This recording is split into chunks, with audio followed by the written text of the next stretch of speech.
여호수아의 인도하에 이스라엘 백성들은 기적적으로 요단강을 건너게 되었습니다. 요단강을 건넌 후 하나님은 여호수아에게 요단강 가운데 있던 돌 12를 택해서 그것을 가져다가 이스라엘 백성들이 유숙할 곳에 두라고 말씀하셨습니다. 왜 하나님은 돌 12를 가져다가 유숙할 곳에 두라고 말씀하셨을까요? 그것은 하나님은 요단강을 건너게 하신 사건을 통해서 이스라엘 백성들에게 영원히 잊지 않을 교훈을 주시기 원하셨기 때문입니다. 오늘 우리가 주목해야 할 말씀은 무엇일까요? 첫째로 하나님을 잊지 말라는 것입니다. 사람들은 문제를 만나면 그 문제 해결을 위해서 하나님께 나아가 간절히 기도하고 때로는 금식을 하며 기도하기도 하지만 그 문제가 해결되고 나면 하나님이 베풀어 주신 은혜를 쉽게 잊어버리는 경향이 있습니다. 하나님은 이스라엘 백성들이 요단강을 건넌 사건을 잊어버리기를 원치 않으셨습니다. 하나님은 여호수아에게 요단강의 바닥에서 12개의 돌을 가져다가 돌 무더기를 쌓게 하여 그 돌 무더기를 바라볼 때마다 하나님의 사랑과 하나님의 위대하심을 기억하기를 원하셨습니다. 결혼을 하면 신랑과 신부는 반지를 교환하지요. 부부는 결혼 생활을 하면서 자신들의 손가락에 있는 반지를 볼 때마다 자신들이 결혼식장에 했던 그 언약을 기억하게 됩니다.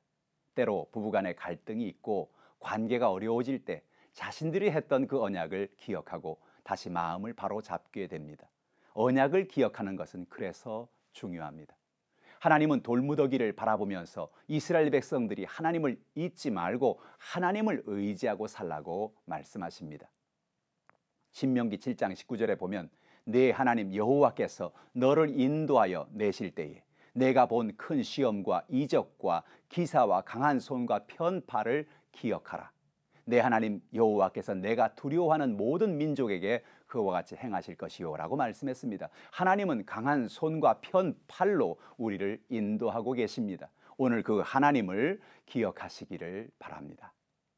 둘째로 자녀들에게 하나님이 누구신지를 가르치라는 것입니다.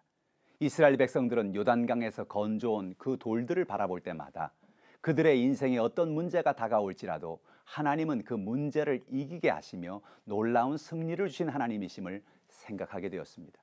하나님이 요단강의 돌을 가져다가 쌓아두라는 것은 강을 건너온 이스라엘 백성들만을 위해서가 아니었습니다. 장래에 그의 자녀들이 그곳을 지나가다가 그 쌓아둔 돌들이 무슨 돌이냐고 묻거든 그때 하나님이 그들에게 행하신 놀라운 일들을 그들에게 알려주라는 것입니다.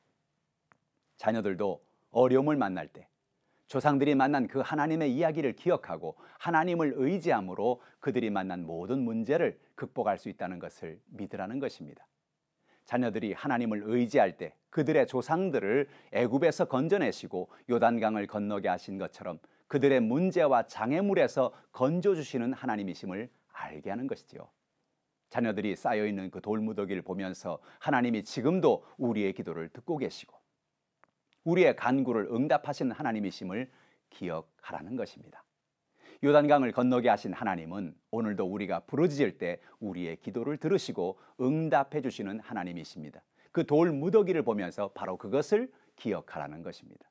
우리는 우리의 자녀들에게 우리가 개인적으로 만난 하나님을 이야기해 주어야 합니다. 우리의 인생 가운데 놀라운 승리를 주신 하나님을 자녀들에게 가르쳐서 자녀들도 하나님을 의지하고 살아갈 수 있는 자녀가 되도록 하시기를 바랍니다. 셋째로 새 사람으로 살아가라는 것입니다. 하나님은 이스라엘 백성들이 요단강을 건너와서 가나안 땅에서 새로운 삶을 살기를 원하셨습니다. 하나님은 강 가운데 돌 12를 취하여 길갈에 쌓게 하셨는데 길갈이라는 말은 수치가 굴러갔다라는 그런 뜻입니다.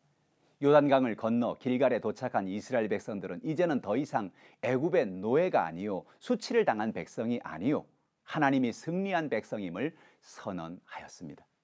하나님이 길갈에 요단강의 돌을 쌓게 하신 것은 이제 이스라엘 백성들의 과거의 슬픔과 고통의 기억을 모두 굴려버리고 이제는 승리의 사람으로 살아가라는 이야기입니다. 우리는 예수 그리스도를 믿으면서도 과거의 슬픔과 아픔의 기억에 얽매여 살아갈 때가 많습니다. 과거의 상한 마음, 과거의 슬픔 등은 이제 모두 굴려보내고 그리스도 안에서 십자가를 통하여 새로운 사람으로 살아가야 하는 것입니다.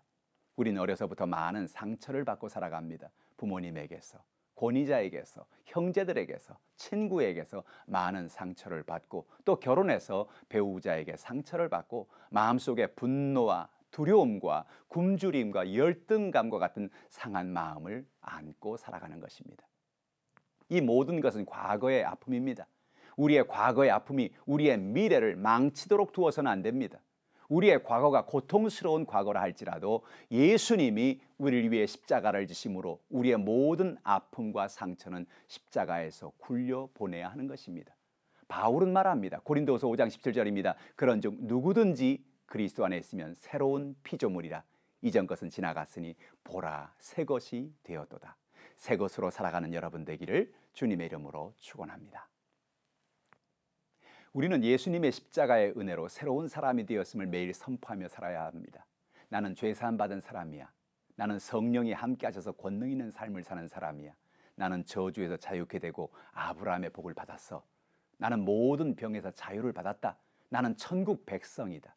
이와 같이 늘 하나님을 기억하며 십자가 안에서 새로운 사람이 되어 살아가시는 여러분이 되시기를 주님의 이름으로 축원합니다.